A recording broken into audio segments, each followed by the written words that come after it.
Kita nak cuba rasa sarapan dengan roti yang kita letak dengan blackberry.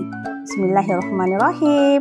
Kalau kawan-kawan nak cuba macam kita ni kawan-kawan, kena tanam blackberry dekat rumah dan pastikan kawan-kawan menggunakan baja organik. Jom menanam. Oh, ini adalah blackberry. Rezeki cipta kawan-kawan balik daripada kampung. Banyak yang dah masak. Kita nak petik kawan-kawan. Untuk blackberry ni kawan-kawan, untuk menjadikan buah dia banyak macam ni. Ni banyak lagi kawan-kawan. Ini adalah salah satu cabang. Dia banyak cabang lagi kawan-kawan. Okey, kita menggunakan ni baja organik Milagro. Baja ni senang kawan-kawan untuk kita guna.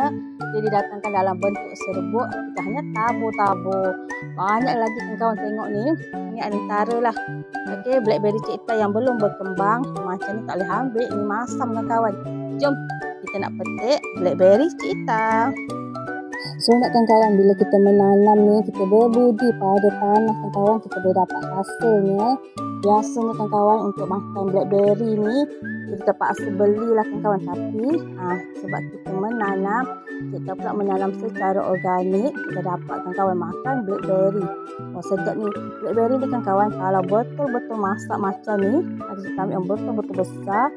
Macam ni kawan-kawan.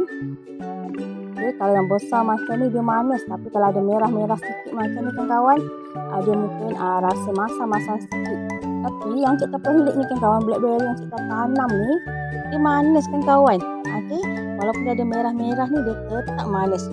Ini sebenarnya banyak lagi kawan-kawan. Kita ambil sikit-sikit lah. Kita ambil yang ni dulu, nanti kita cari yang lain. Alhamdulillah. Alhamdulillah, blackberry organik kawan-kawan. Kita petik lagi. Wow, dekat sini ada 2 blackberry.